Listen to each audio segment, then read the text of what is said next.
In 1991, I was one of the planners and implementers of Operation Desert Storm. Operation Desert Storm was a major military operation against the Iraqis.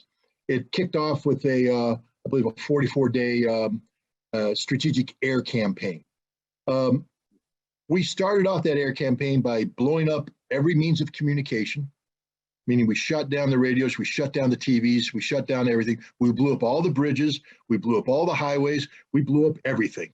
Electrical generation plants, petroleum plants, fuel, and this went on for 44 days.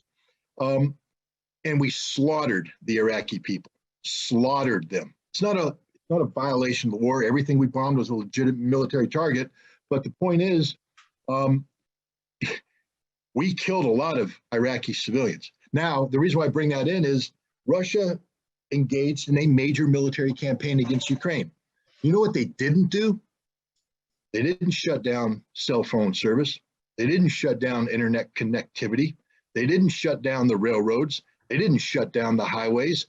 They let the Ukrainian people travel to and fro here and there. They allowed the president of Ukraine to get on video conferences with the United States Congress, with British Parliament, with the European Union, with NATO, video conferences that not only elevated his status as a leader, but generated billions of dollars of military aid that then flowed in, was turned over to the Ukrainian army and killed Russian soldiers. So the military imperative, the military necessity of shutting this down is real, but Russia didn't do it. Why? Because Russia isn't viewing this as a war like we viewed the war against the Iraqis. Russia is viewing this as a special military operation. People make fun of that word, but it's not war, because if it was war, Ukraine would be gone today, eliminated. You wouldn't recognize it. Unfortunately, it's getting that way because the way the Ukrainians have opted to defend means they're putting their military forces in residential areas, and those areas are getting bombed and destroyed and people are dying. But the original Russian approach was a very soft approach. They didn't use Russian doctrine of overwhelming military firepower, artillery that flattens everything, followed by a massed tank attack that runs over everything. That's not what they did.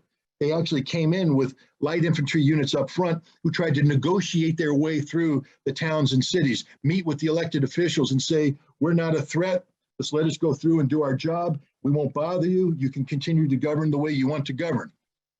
I believe the Russians were told by their intelligence professionals that they would be well received. The rumors are that Putin has arrested several of these intelligence officials because they got it wrong. And the Russians weren't well received, and the Russians lost a lot of men up front trying to come in soft. But the point is, the Russians have never changed their position, which is they are there not to defeat the Ukrainian people, but to defeat Nazis, to demilitarize, and to bring minimal harm. And we have written orders to this effect. Now, unfortunately, there's been fighting, and we see, there are civilian casualties and there are refugees. That is just one of the horrific realities of war, which is why the United Nations sought to ban war to begin with, and everybody should ensure that the last option is always military action, that we exhaust every venue short of war before we go to war, because war is horrible. War is awful. You don't want to glamorize war. You don't want to legitimize war, but it's happening right now. And we need to understand that the Russians have done everything humanly possible to minimize the damage that's been done to the Ukrainian civilians and Ukrainian civilian infrastructure. We see the Russian concern when you talked about it, Joe, about how before the war started, they began the evacuation of civilian populations out of the war zone, which is one of the things you are required to do under the international humanitarian law. That if you are going to wage conflict in an area where there are civilian structures, you have a duty and responsibility to get the civilians the hell out of there before the fighting starts. Because if you don't, then you're using them as de facto human shields. Well, guess who hasn't evacuated the civilians? The Ukrainians. And now we come to the opposite end. The Russians have gone out of their way to treat Ukrainian civilians with respect. What have we learned about the Ukrainian nationalists, the Nazis? They view anybody who collaborates with the Russians, any one of these mayors who said, yeah, come on in, keep going, we're not going to harass you, they are now collaborators who will be killed. And they are being killed. They're being arrested and assassinated by the Ukrainian government for the crime of collaboration. They're doing the same thing with people who receive Russian humanitarian aid. The Russians hand out these aid packets and they're in little green boxes. They have a white star. You may have seen them. They say Voyentorg military store, but they hand them out their dry rations and they give them to people who are hungry, who are starving. It is a crime to possess one of these. If you possess one of these and the Ukrainian National Police catch you, you are treated as a collaborator and you are killed. And this becomes important when we start talking about Bucha in a minute. But as this war goes on too, we're seeing another thing, the displacement of people. People tend to run away from combat zones because most people are rational thinking people and they don't want to be around where shells are going off. So they flee and they try to flee out of the combat zone, which means now millions of people are fleeing into Europe, into Poland, into Hungary, into Slovakia, into Romania, Moldova. They're fleeing there, and this creates a crisis of its own. And you talked about Article 4. You know, one of the big things about NATO, people talk about collective defense. An attack against one is an attack against all. That's Article 5. It's only been invoked once, right after 9/11, and pretty much what was a propaganda show by the United States to show that the world was lined up behind it. They flew some airplanes over the United States for airborne warning, as if the terrorists were going to hijack even more aircraft, and they sailed some ships in the Mediterranean, but it wasn't real. But NATO's been at war many times. The other article that authorized NATO to go to war is Article 4, and that's basically where the members can consult with one another on matters of imminent security concern of one or more members. They've used that excuse to take on Serbia, to go into Libya, to go into Iraq after the invasion, to go into Afghanistan. And today they've convened Article 4. Poland and the Baltic nations have convened an Article 4 consultation, and they're talking about what can we do in Ukraine. NATO recognizes that if they send military troops into Ukraine, they lose Article 5 protection. So meaning that if Russia responds, you can't gin up the whole NATO group under Article 5, but you can gin them up under Article 4. And that's the danger. Right now, there's active discussions in NATO about creating a humanitarian buffer in Western Ukraine so that these refugees don't come into Europe proper. They're held in place in Western Ukraine, but they need to be protected, so NATO troops will come in. Initially, people said, well, that's insane, because if you do that, the Russians are going to attack, and now we find ourselves where two nuclear-armed opponents are facing off against each other at a time when they're both talking about using nuclear weapons.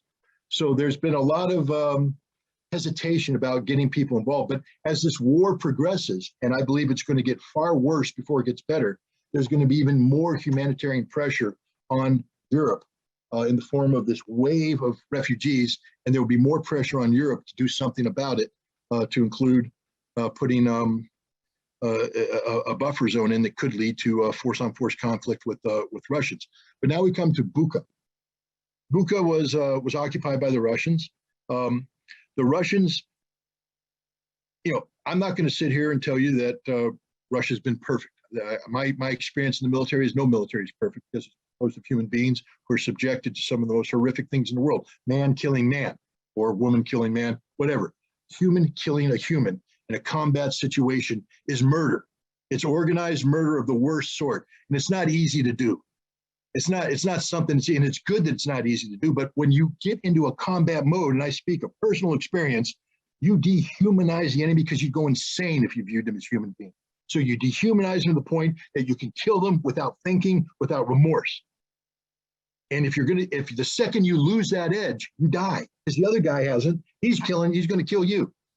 And when you get that way, you need discipline and you need leadership to be watching your men and women very closely to make sure they don't go over the edge. And it's tough. I mean, Michael Hare wrote a book called Dispatches about Vietnam. It's a classic book. It was quoted in Apocalypse Now, but the saying was, charging someone with murder in wartime is like writing speeding tickets at the Indianapolis 500. It just doesn't make sense, because war is about murder. Well, it's not. It's about murder of other combatants. It's not about murder of civilians. Sometimes civilians die. That's just the horrible reality of it. The modern military math is, generally speaking, in a modern conflict, for every combatant that dies, a civilian dies. So if we're in a war where 100,000 soldiers have died on both sides, you're probably going to have 100,000 dead civilians. That's just the way it works. But not in Ukraine.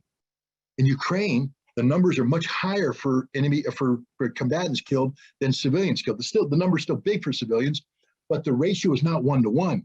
The ratio is like 7-to-1. 7 combatants for every single civilian killed. Why? Because the Russians are coming in soft. Even when most of the civilians are dying because the Ukrainians are digging into civilian neighborhoods, forcing the Russians to blow up buildings, put down artillery barrages, etc., killing civilians.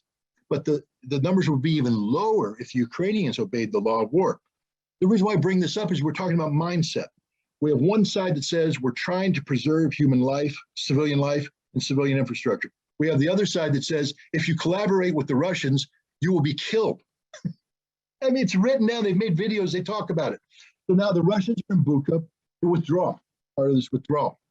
While they were there for several weeks, the Russian military says we had good relations with the local people. It was peaceful. We traded our dry rations for their dairy products. So they had a system of barter set up. So the citizens of Bucha would give them eggs, milk, cheese, and the Russians would give them the dry rations, the flour, the salt, the sugar, the meat, etc. And this was going on. Then the Russians left. Anybody who engaged in that kind of interaction with the Russians was now viewed as a collaborator. We know this because the Ukrainian National Police have published an announcement that they are going into Bucha on April 1st to carry out a cleansing operation to liquidate the collaborators. All right, this is the exact opposite of the Russian approach, which is we treat everybody with respect and we try not to harm civilians. The Ukrainians are saying, if you cooperate with the Russians, you will die. They have a videotape of a senior political figure announcing on social media to the citizens of Bucha, stay in your homes. The National Police are carrying out a cleansing operation. Do not panic. Stay in your home. She repeats it over and over and over again. Why? Because the police are in the streets gunning people down, kicking in doors of people who are collaborating and killing them. And we know this is more than just a document and a videotape, because a videotape of a lady speak, because we have videotape of them actually doing it. We have videotape of the Ukrainian police, especially an Azov group, proudly claiming that they're going on a safari. That's an important word, because when we talk about propaganda, how you take the language of one side, flip it and use it again, take your language, flip it and use it against the other guys. It's the Ukrainians who have a special unit. The name of the Ukrainian Special Police Unit that went into Bucha was the Safari Unit. And they were carrying out a safari to cleanse the pro-Russian collaborators. And cleansing means kill, not capture, kill. And they're doing it. And then they go around and they film the dead bodies and they say the Russians did it. Now, there's a couple of things about the dead bodies.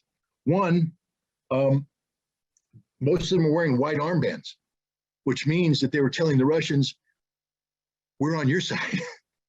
Don't shoot us. All right.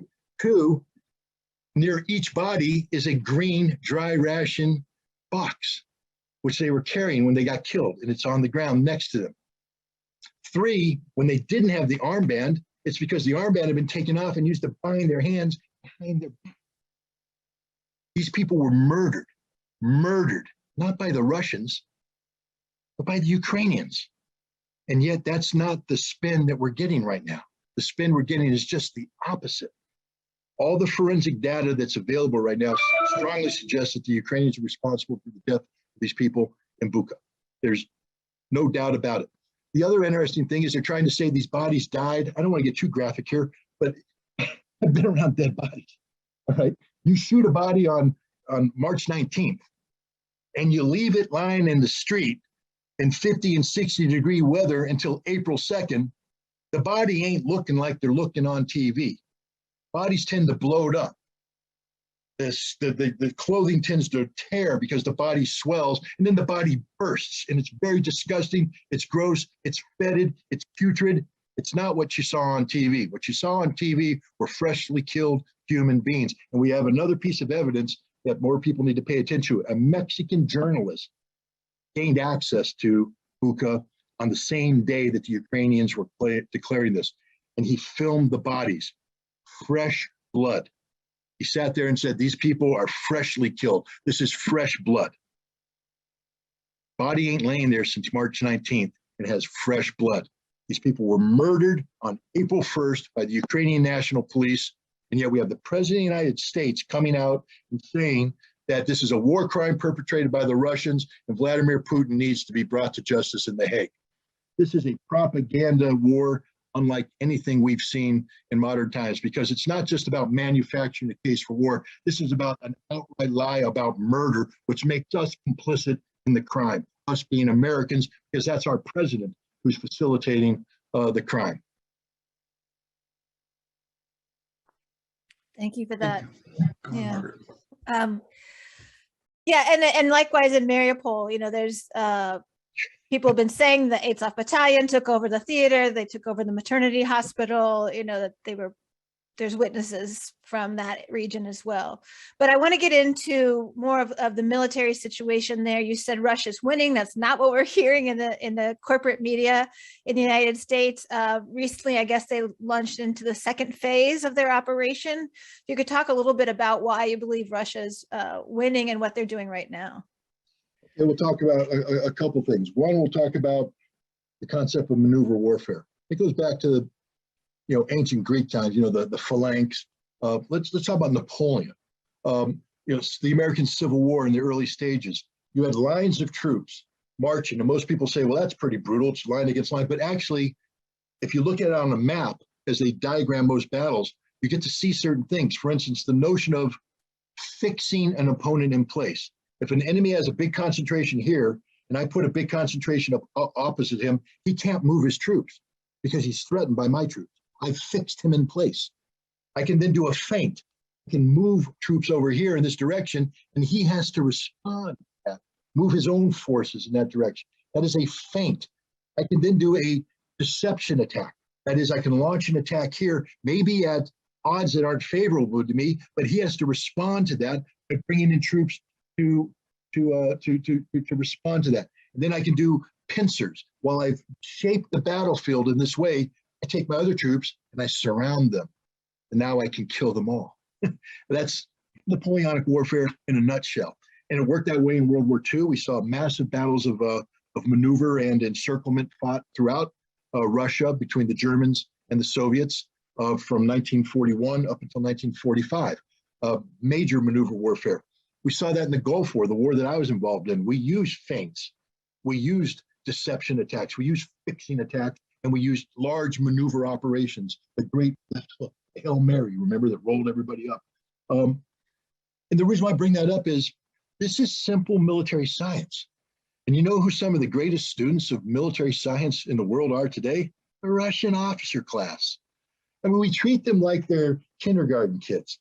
I mean, the way we talk about them, oh, the Russians, they don't know what they're doing. They're some of the best trained, best educated officers you'll ever meet. They know this stuff better than we do. You want to know why they know it better than we do? Because they haven't spent the last 20 years learning how to kick down doors in Iraq and murder an Iraqi family, or crawl through the hills of Afghanistan and kill a goat herder, because that's what we've been doing for 20 years. We don't know how to wage large-scale military war. We forgot how to do it. I used to do it for a living. I spent all my military life training to do this. And even then, I can't say I was perfect at it. But I thought I was ready for it. And I proved I was during the Gulf War. But my point is, we're not ready for it today. We don't train this way. The Russians do. They think this way. So when you take a look at their map, we have a bunch of small arrow people. That's why I call the Americans. Who are looking at tactical situations. They look at a videotape that shows a destroyed Russian convoy. They look at a videotape that shows 3 or 4 Russian tanks with guys sprawled out. You know what? War is hell. And when you go to war, people die, including your own. And if you're looking at small arrows, the Russians got slapped around on a couple small arrows. But now we look at the big arrows. The big arrows, what did the Russians want to do? I told you, they wanted to fix people in Kiev. There's 100,000 troops in Kiev that if you don't threaten them, they move down and reinforce. So you drive down from Belarus with 40,000 men and you hold 100,000 in place. You have 80,000 people in Odessa. So you send 30,000 people from Crimea to threaten Odessa while you sail ships with Marines off the coast. And now those troops are stuck. You have 100,000 people in the Donbass, and you don't want to free them up to respond to Kiev or the others. So you fix them. You send the Donetsk and the Lugansk militias across the border in some of the most difficult fighting imaginable, and you grab onto these people and you hold them in close combat so they can't maneuver. And then you use thrust to seize a land bridge between Crimea and Russia proper so that you can freely move your forces in between. Mariupol was the key to that. Mariupol had to fall. It's the only city the Russians have fought for. Ask yourself why, because it's the only one that matters. All the other cities don't matter. You're not going to take a city of 3.1 million, Kiev, with 40,000 troops. Ain't going to happen. You're not going to take a city of 1.6 million people, Kharkiv, with 50,000 troops. Not going to happen. But you are going to take a city of Mariupol with 50,000 troops because you're going to surround it and pound it, which is what has happened here. They've taken the town. Horrible, horrible, horrible situation, but military necessity dictated that outcome. But my point is, this phase that I'm talking about is called preparing the battlefield. And the other thing that's happened here is the Russians they have blown up virtually all the fuel depots in Ukraine. I don't mean to chuckle about it, but it's important because what does a tank run on? Gas. What does a truck run on? Gas. What is a tank that doesn't have any gas? A coffin. What is a truck that doesn't have any gas? Another coffin. All the ammunition depots have been blown up. What's an artillery piece without ammunition? An invitation to be killed. All the water and food and everything that nurtures the troops. What's a hungry soldier and a thirsty soldier? Either dead or a prisoner. So the Russians have been shaping this battle, denying maneuver to the Ukrainians while achieving their localized objectives to prepare for the major pincer operation that's going to trap a Ukrainian force that has been starved, denied water, denied leadership, denied fuel, denied ammunition. That's phase two that's happening around. The Russians left Kiev because they don't need to fix those troops anymore. Those troops can't move because they don't have any gas. So they're stuck. And if they try to move, the Russian Air Force is going to kill them all because they have to get on a highway and they'll all die. And that's what we see. They've tried to move convoys down and the Russians take them all out. There's no reinforcement taking place. The troops that are in Donbass can't maneuver. They're trapped. And now the Russians are coming in and they're going to close a pincer and they're going to kill or capture the bulk of the Ukrainian army. And when that happens, there's nothing left. Nothing left. And then the Russians will be able to dictate any outcome they want. That's why I say the Russians are winning, because that's the way I see the battle. I don't misinterpret things such as, well, the Russians failed to take Kiev. The Russians never wanted to take Kiev. Well, the Russians have failed to take Odessa. They never wanted to take Odessa. These were purely diversionary actions designed to fix in place significant numbers of Ukrainian troops to keep them away from the main effort. And that's why I say that the Russians are winning this war, and they're going to win this war very soon. Thank you, Scott. There's a lot more that can be said about this. It was interesting today. I read that there was surrender of a number of Ukrainian troops in Mariupol, which I thought was interesting that that's starting to happen, and we're starting to see that. Elite troops, I need to add. They're not just any. These aren't just average Ukrainian troops. These are elite. These are the Marines, which means that if you have a situation where Marines are surrendering en masse, what does that tell you? They have no food, they have no ammunition, they have no fuel, they have no water, they have no hope. So if you can get elite troops to surrender, the ones that normally fight to the death, but they're surrendering now, imagine what the non-elite troops are thinking. I'd like to talk a little bit about the economic situation. I know this is not your area of expertise, perhaps, but I know you've been studying a lot of the war situation. The U.S. mainly said we're going after Russia with sanctions. The U.S. has, about 42 countries in the world on sanctions, and they're all working on ways around these sanctions. It's clear that Russia prepared for this. And we said the ruble was going to go through the floor.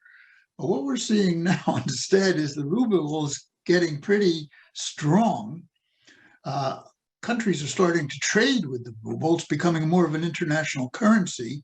The dollar is weakening. We're seeing inflation in the United States. We're being hurt by the wheat that both Ukraine and Russia had, as well as the lack of fuel.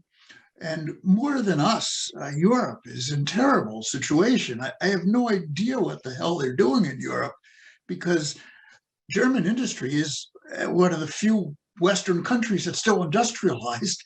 Is going to die. It cannot function without the fuel that it's been getting, and yet they're still pushing ahead with this. I think under the reins of the United States. So, and perhaps the outcome of this is the hegemony which the U.S. had in control of the World Bank and the IMF, and the dollar being the currency for trade, is being lost. And that hegemony is being challenged from the East, Russia and China. And it's clear that Russia and China have made deals, and we're talking while the U.S. was boycotting the Olympics, doing a boycott. They were there talking. You know, I mean, it's almost foolish to think about what's happening. What's your thoughts on this? Are we going to end this war with a new economic reality throughout the world? And has this been a major mistake on the part of the United States and Europe, or where do you see this going? I'll start here rather than going all the way back. I'll just go back to February 4th of this year. Okay, so that way February 4th. What's important about February 4th is that Vladimir Putin traveled to Beijing, China, where he met with the Chinese President Xi Jinping to start the Winter Olympics. This is the one that the U.S. boycotted, the West boycotted, everybody boycotted. Strategic error on their part. Putin and Xi met, and their meeting produced a 5,000 plus word joint statement. And this joint statement was interesting on a number of fronts. Strategically, right off the bat, the big item that comes out of the joint statement is that Russia and China have agreed that the rules-based international order that the United States has been selling as the end-all. You hear it in every, even General Miley, who the chairman of the Joint Chiefs of Staff, testified before the Senate, I believe, today or yesterday, and here's a military man talking about the need to defend the rules-based international order. What that is, in short, one word is American hegemony. That's two words, so that's Marine math for you. But American hegemony is what the rules-based international order is. It's how the United States dominates the world. It's the system we put in place at the end of the Second World War, not only to rebuild the world, but to control the world, control the world's economy.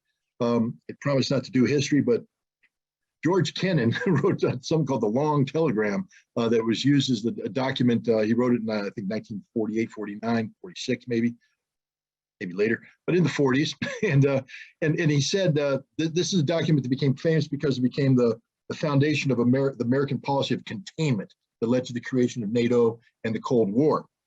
But Kennan wasn't writing about the military.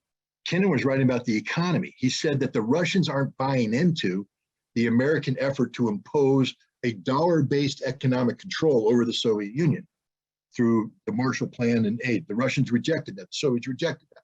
He said, by rejecting that, they're rejecting our control of the world scene. Therefore, we are going to be in perpetual conflict with the Soviets on economic issues.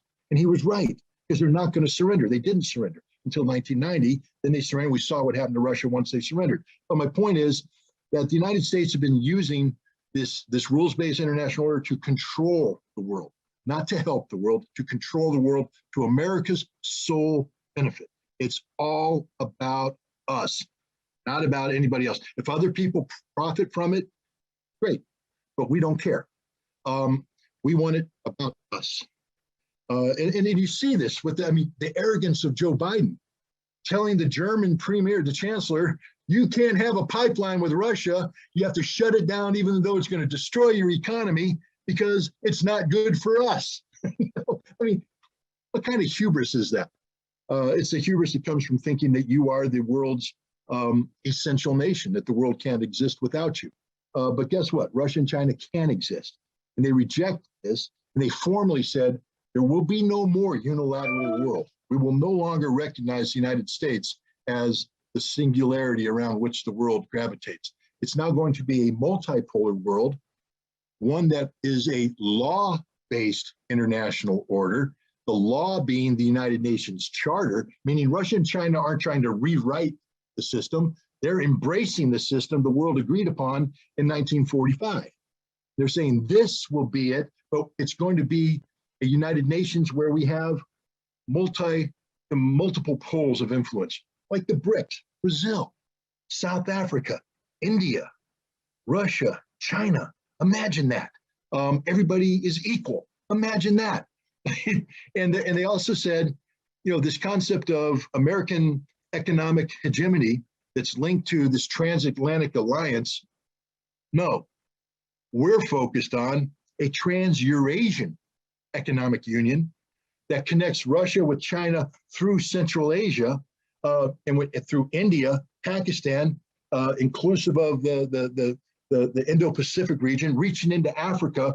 Basically, 2/3 of the world's population is part of the Russian-Chinese economic union. Now, this is a statement, when I heard it, I sat up and went, this is one of the most fundamentally important documents in modern history, because it represents a complete revolution, a departure from the US dominance of the world. But the problem with a paper revolution is it's meaningless. It's hard to implement on its own. You need a push. And Russia and China weren't going to start the push on their own. The United States started the push. How? The United States has been sanctioning everybody for years, and they never work. But we had told Russia, if you remember, Biden had that summit with Putin in June of 2021 in Geneva. The one where he famously looked Putin in the eye and called him a soulless killer, and all this other tough talk. But the other thing he did is he looked Putin in the eye and said, if you invade Russia, we're going to hit you with the most massive sanctions you've ever seen. It's going to hurt you, man, or whatever, how Biden ever talks. But he's going to bring pain. The pain is going to be brought down. And Putin saw him and Putin heard.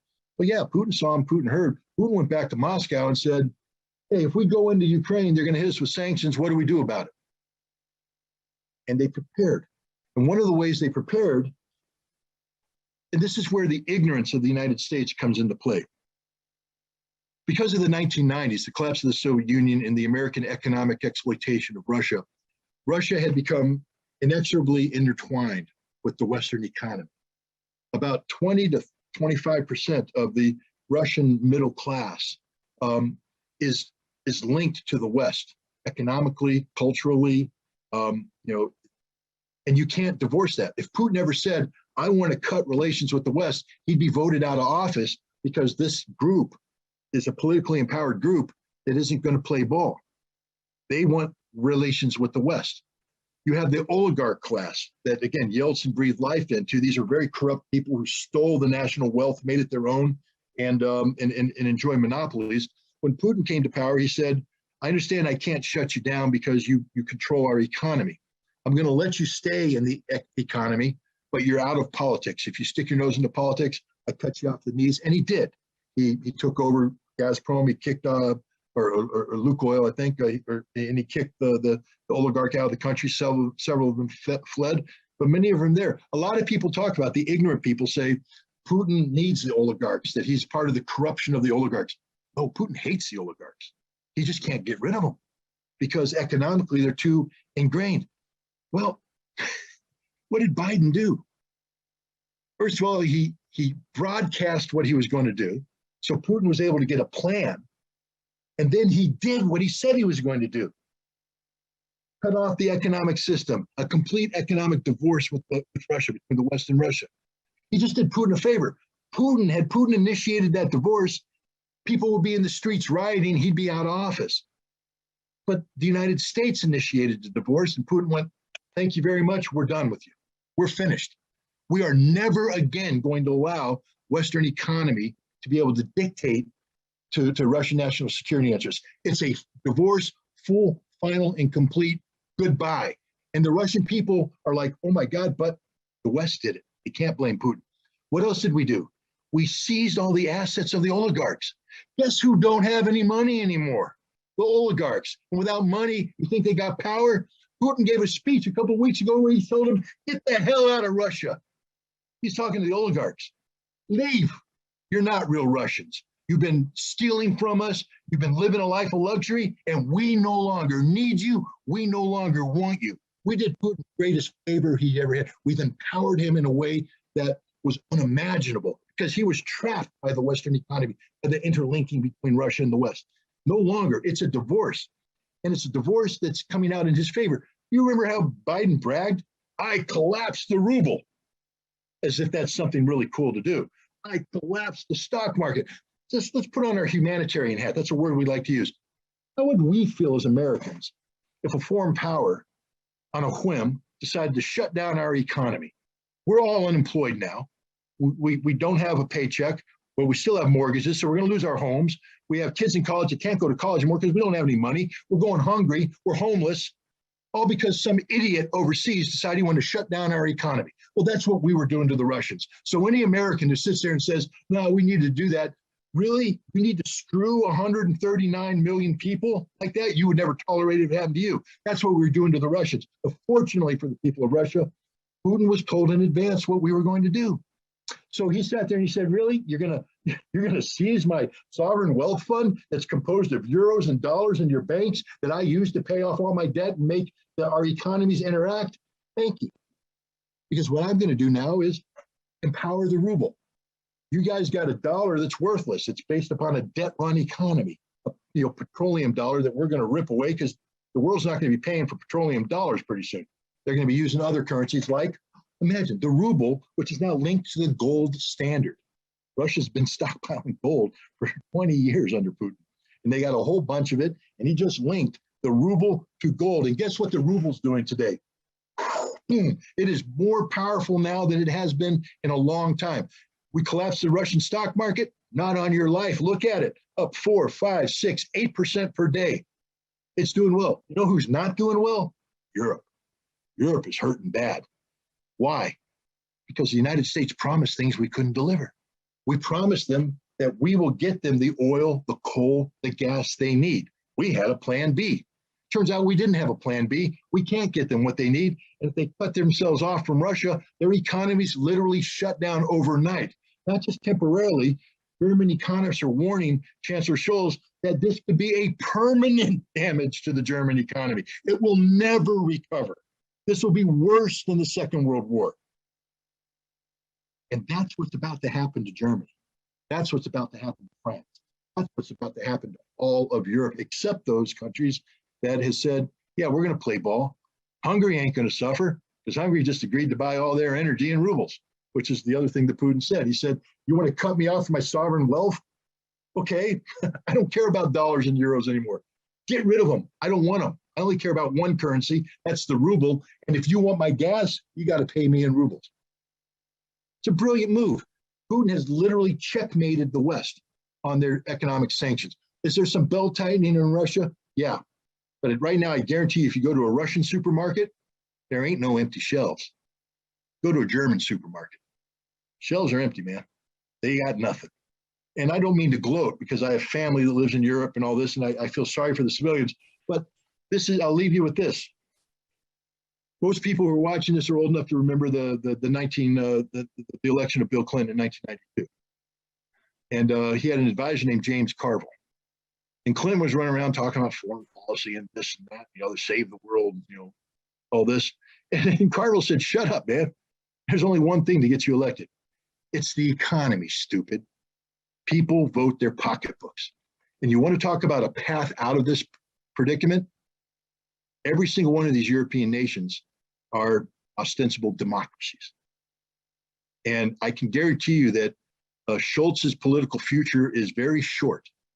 If the German economy collapses, there will be an immediate vote of no confidence in the German parliament, He will be tossed out, and they will bring in a politician who will focus on, saving the German economy. And that means all this sanction nonsense is over. That means all this artificial propping up of a neo-Nazi regime in Ukraine is over. And Russia was planning on this. Right now, NATO's saying, hey, we're strong, we're more united than ever. No, you're not. You're not united when 4 NATO members disregard the sanctions and are buying gas in rubles. You're not united when Turkey blames this war on NATO, not on Russia. You're not united when Germany is going to be pulling out of this whole arrangement pretty soon.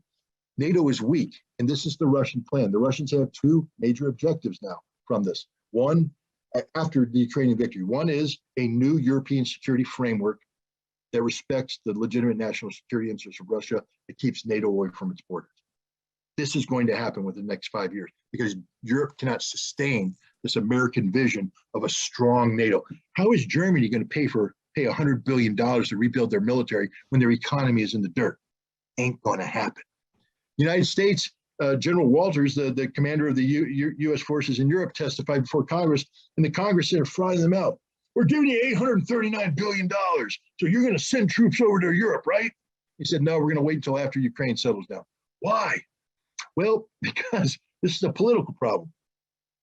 Who's going to invite us? Well, don't they want us there? Maybe not. And even if they do want it, who's going to pay for it? Because we're not paying for it. It costs over $2 billion a year to have pre-positioned equipment for 1 American brigade in Poland. And we're talking about sending over 8 brigades.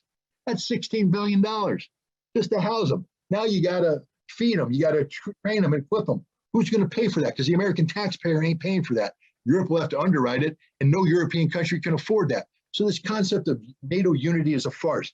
Russia will impose, I believe, a new European security framework on Europe in the next 5 years.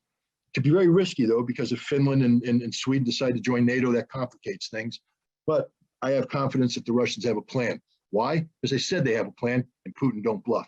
And then the other thing is the strategic shift away from American domination. The age of American hegemony is over. We're the Titanic. We've hit the iceberg. The iceberg is called Russia and Ukraine, and we are in a long, slow process of sinking. It's over. China right now has learned something. And their Chinese ambassador gave us a heads up. Before the Putin meeting, the Chinese ambassador spoke with NPR, and he said, relations with the U.S. and China are very bad. And if they don't change, if the U.S. continues to float around like it's a power, there will be a war with the United States. He said it right up front. There will be a war with the United States. And then they entered the special relationship with Russia. Russia entered the special relationship knowing that China's going to war in Taiwan and they're going to fight the United States, and Russia didn't walk away from that. Think about that for a second. And then Russia turned around and invaded Ukraine, and China isn't walking away from Russia. Sadly, something that's probably going to happen in the next 5 to 7 years is China's going to invade Taiwan. And there's not a darn thing the United States can do about it. The world has fundamentally changed. And here's the other truth. It didn't need to happen. This war in Ukraine did not need to happen. This could have been solved peacefully. Nobody needed to die. Nobody needed to die, but American hubris and the power, the greed for power started this war, and it's going to cost Taiwan. Taiwan doesn't need to be invaded by China, but they're going to be invaded by China. Hundreds of thousands of Taiwanese are going to die because the United States thinks it has a right to dictate outcomes to other nations. When the reality is, China right now would accept Taiwan to join China as it is. No fundamental changes. Keep the government, keep the economy, keep whatever you want. You will wake up the next morning and there will be no change except that you will be flying the Chinese the flag of mainland China, not the Taiwanese flag. You really want to die for a piece of cloth? One that the United States isn't going to back you up on? If Taiwan has learned anything, the United States is the worst friend in the world. Ask the Ukrainians how good of a friend we are.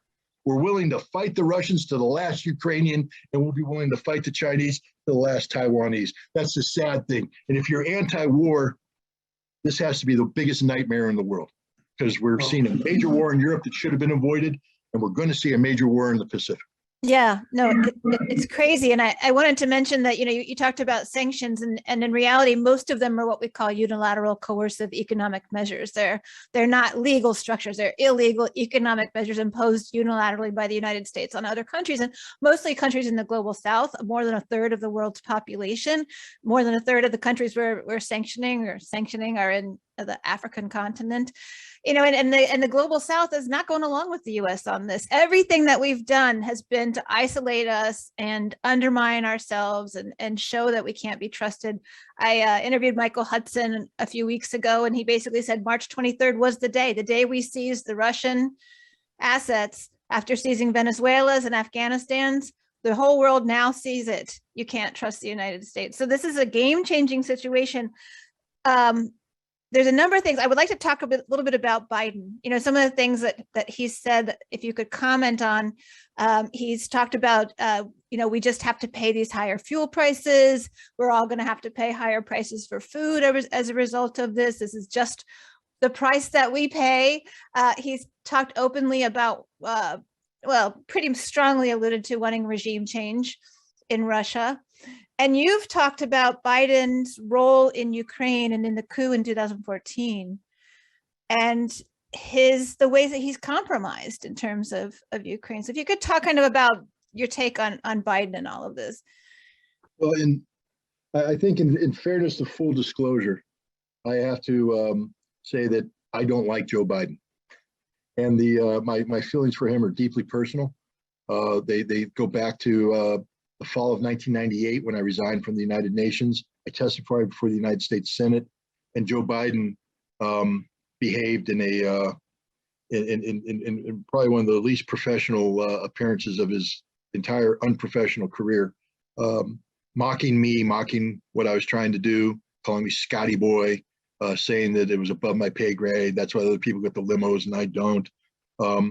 So I'm just saying that I'm as human as the next person, and that didn't sit well with me. And so I've never really recovered from that. And then I also haven't recovered from his role in greenlighting the war on Iraq. He was in a unique position to stop that war. He could have held kind of hearings. He could have educated the American people about the reality of the threat posed by Iraq, or the lack of threat, and the real situation about WMD. And he chose not to. He chose to maintain a lie. The other thing we'll say about Joe Biden is he is a natural born liar. And I'm not going to get into the pettiness about his plagiarism and things like that. I'm talking about big picture lies. And I'll give you a recent example. In July of last year, we had a situation where Biden made a decision he's going to pull out of Afghanistan. And he was starting to do that. And the internal security situation in Afghanistan was falling apart. Ashraf Ghani, the Afghan president, called Biden.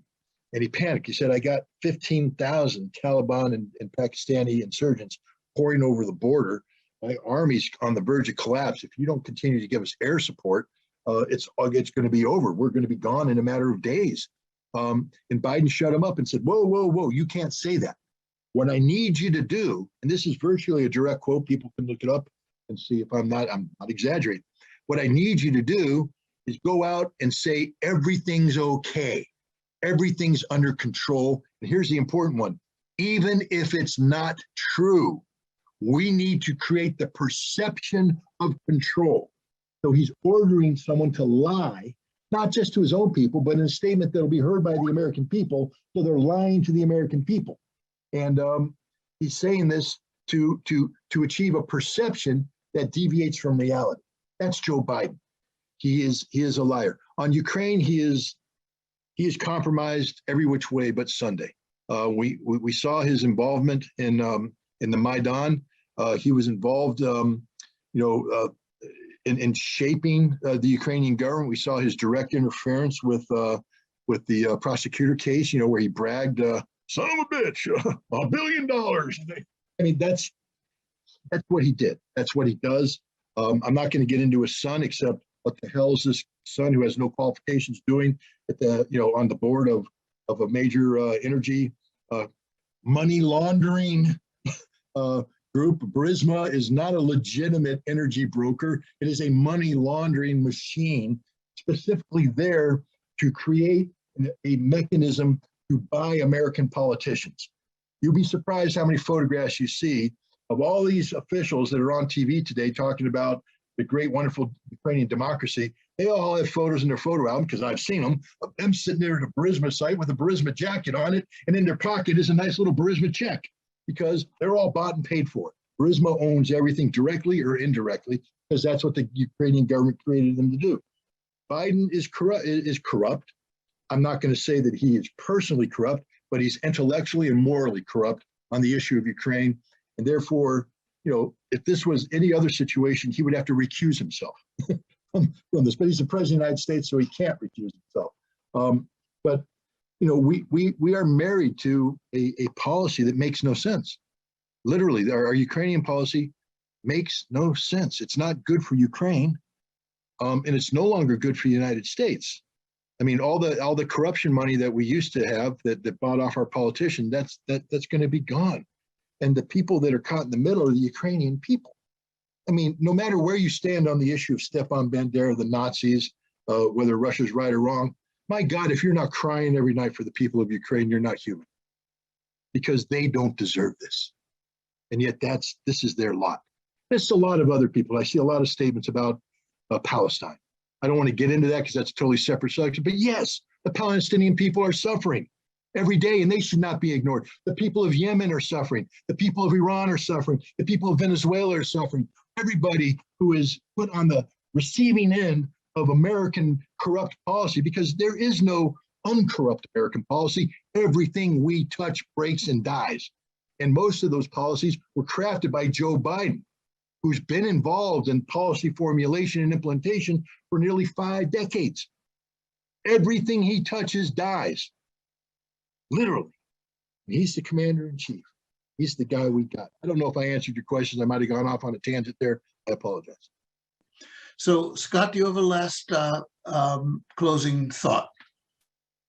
It's one that I'm going to say I'm uncomfortable in this position, meaning, you know, is a voice that people are listening to, and maybe taking everything I say at face value and as the gospel.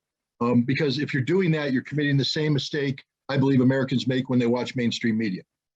You know, nothing's the gospel. So tonight, what I would ask the people listening in is to treat me instead as an agent of propaganda working on behalf of the United States government to disseminate disinformation.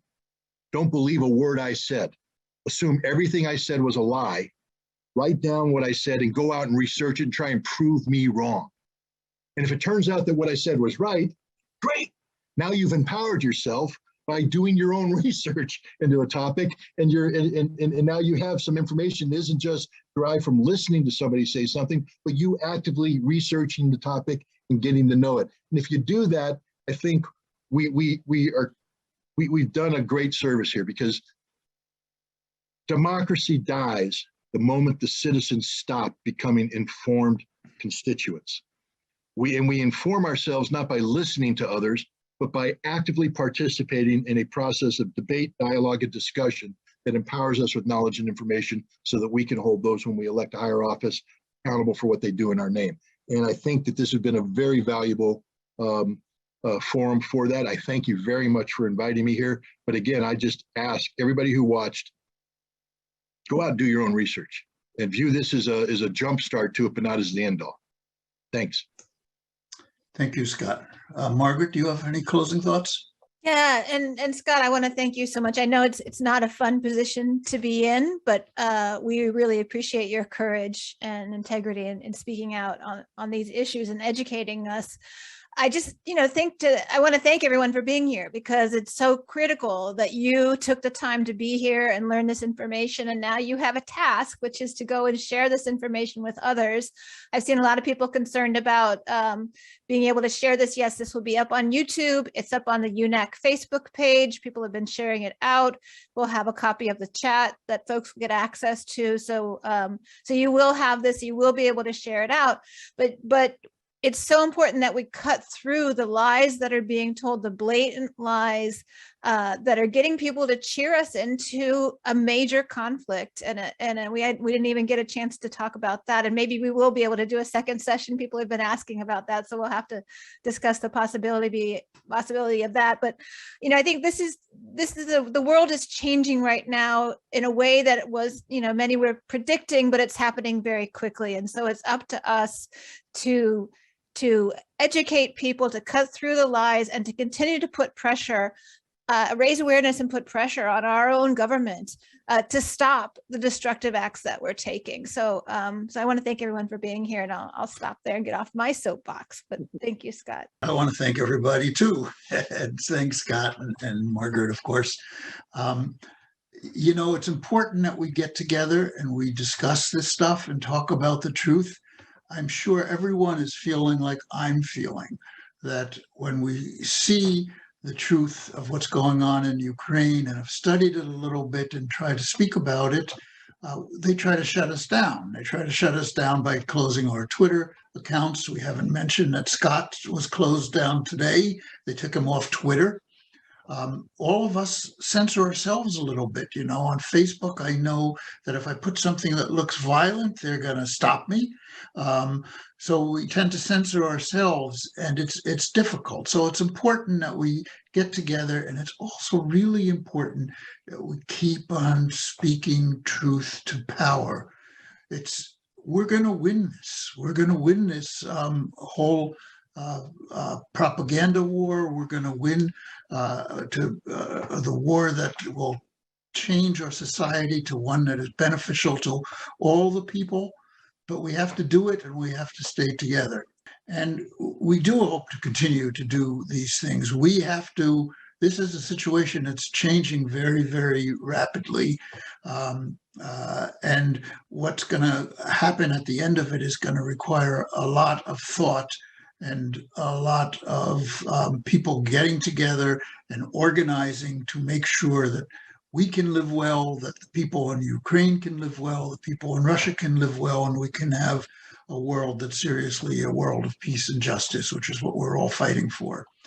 So thanks again. You'll see this information I talked about soon. Keep in touch with UNAC at unacpeace.org. Margaret, you wanted to say what Popular Resistance URL is, or put it in the chat? Oh, yeah, popularresistance.org, and check out our podcast, Clearing the Fog.